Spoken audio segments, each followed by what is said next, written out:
नमस्कार, मैं हूं विनीत झा और आप देख रहे हैं न्यूज़ 18 का डिजिटल प्लेटफॉर्म। इस वीडियो में हम बात करेंगे पश्चिम बंगाल की राजनीति को लेकर के। पश्चिम बंगाल की पूर्व मुख्यमंत्री ममता बनर्जी की पार्टी तृणमूल कांग्रेस को बड़ा झटका देते हुए पार्टी के बागी सांसदों ने एनसीपीआई में शामिल होने का ऐलान कर दिया है। इसके साथ ही इन सांसदों ने भारतीय जनता पार्टी के नेतृत्व वाले राष्ट्रीय जनतांत्रिक गठबंधन को समर्थन देने की घोषणा भी कर दी है। हालांकि यह कदम राजनीतिक कदम के साथ साथ पाला बदलने तक सीमित नहीं था, बल्कि इसके पीछे दल विरोधी कानून से बचने की रणनीति भी शामिल थी।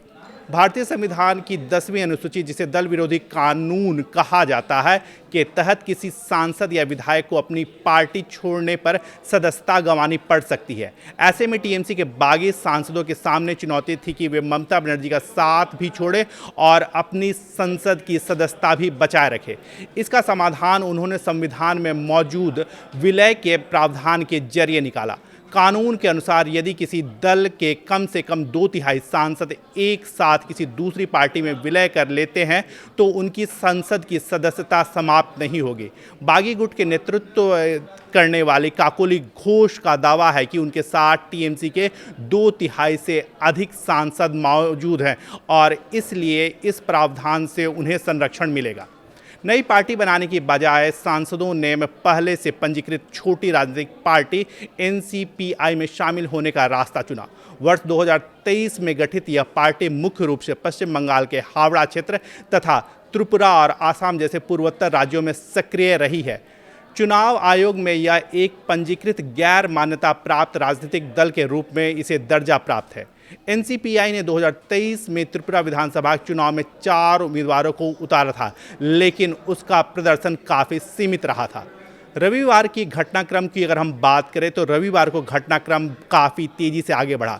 सबसे पहले बागी सांसदों ने केंद्रीय मंत्री भूपेंद्र यादव, जो पश्चिम बंगाल के चुनाव प्रभारी भी थे, उनसे मुलाकात की। उनसे मुलाकात करने के बाद उन्होंने लोकसभा अध्यक्ष ओम बिरला से मुलाकात की और ओम बिरला को टीएमसी सांसदों से अलग बैठने की उन्होंने एक पत्र भी सौंपा।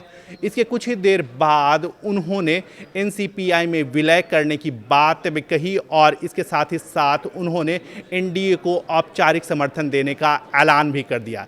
इस बीच बागी गुट अब खुद को असली टीएमसी साबित करने की तैयारी में भी है।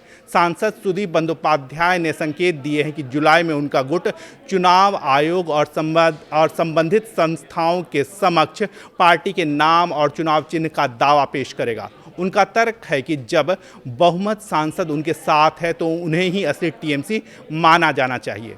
वहीं सांसद जगदीश चंद्र वर्मा ने भी लोकसभा अध्यक्ष से इस संबंध में मान्यता देने की बात रखी है।